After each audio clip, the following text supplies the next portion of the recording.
YouTubers, and welcome to another Doctor Who action figure review. Today I'm looking at the last two figures from the first wave of the classics, which is Magnus Greel and Mr. Sin. So, I shall, as usual, begin with the articulation. I'll start with Magnus, seeing as he is the main figure. The articulation is a bit limited on this figure.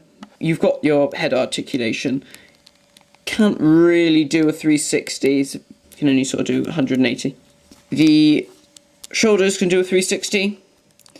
You have articulation at the elbow.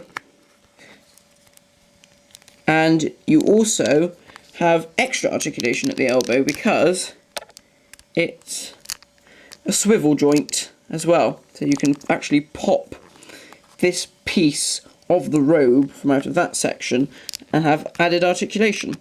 And the wrists also do a 360. The waist has a slight articulation. I'm not going to move it. You're going to have to vouch for me on this one, and I'll explain why I won't move it in a second. And the legs have no knee articulation. If I just lift up Magnus's robes, he has no articulation at the knee. It's just completely straight. But he does have articulation at the hips. Now I won't move his legs, and I'll explain why now. This figure is an absolute bugger to stand up. He always likes to fall down, and it can be extremely irritating. So the slightest repositioning of the legs can be your downfall, because just move it a tiny bit and I promise you this guy just won't stand up. So let me just go through the detail of this figure. A very nice figure we have here. Very surprising addition to the line. I mean, I thought when the classics range was announced that all the characters would be quite obvious ones. You have the main mask head, which is very nicely sculpted. As you can see, there's lots of layers to it and texture, and it looks the way it did on screen around the back. The robes are very nicely done. It's just one main black piece with different layers and patches sculpted on, and then you have like a wash of gold over the top, and then you have some like different patterns painted on with a sort of thicker gold. Then you have the piece underneath, which is a green robe. Again, very textured and creased. You have a nice bit of texture here on the sort of lining of the robe. That again has been brushed gold. Then you have like a belt, which is gold with a metallic-y sort of greyish black. And then that's really it for the detail of the figure. The hands are very nice as well because they are, as you can see, very withered. So, very nice. Also comes with a accessory, which is an interchangeable head. As we all know, Magnus Greel doesn't look too nice under his mask, so if I just pop his head off. There is the deformed head. The detail is amazing. The back piece of the head is just the same as on the normal head. No difference.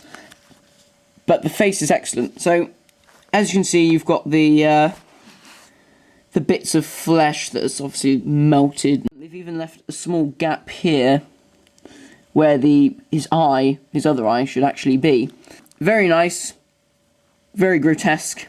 It looks good on the shelf. So that is the main figure. Now the really cool thing about this set is that it comes with the peaking homunculus, Mr. Sin. So another figure in its own right.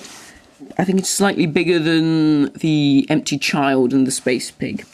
Certainly a lot more detailed and a lot more sort of articulation. So the articulation is standard, but it's good for such a small figure. Obviously you've got articulation at the head. The arms can't do a 360 at the shoulder because of these bits of rubber. And you've got articulation at the elbow. The wrists can do a 360. The hips also have articulation, but this is stopped by the rubber of Mr. Sin's robe. You have articulation at the knee, again sort of stopped by the robe. Much like with the Vok robots, you've got this nice sort of bend with the rubber, like a normal fabric. And the feet are articulated, and you've got 360-degree articulation at the shin. Now, the detail of this figure is also very nice. The face does look sort of porcelain, or that has that sort of effect that it does in the episode to make it look like it is just a puppet. It's sort of been washed and has got a bit of a gloss to it. The details are very fine. I mean, you can see the smaller details on the eyebrows and things and around the eyes. And the texture of this piece here. And you've got the ponytail at the back. The robe is also very nice. It's two separate pieces for the torso and one for the waist, just made of rubber. It's just a simple sort of bluey, purpley colour with red checkers. Again, you've got quite a nice piece of detailing on the robes here, bit of pattern, and again that's been brushed gold.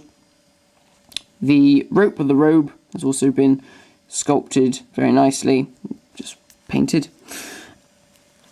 And then the main sort of base of the arms and the trousers of just green with more checkers. A bonus with this figure is that he also comes with an accessory which is very impressive, which is his little dagger. And what I like about this is that you can take the dagger out, again very tiny, and you can place it in his sheath in there. So in case you're worried about losing it, you can just display him like that. That is the Magnus Greel and Mr. Sin 2-pack. Very nice set. Great value for money because you're getting two highly detailed, pretty good articulation, and a few accessories as well for, what was it, about £8? So that's really good. So thank you all for watching, and I shall see you all next time.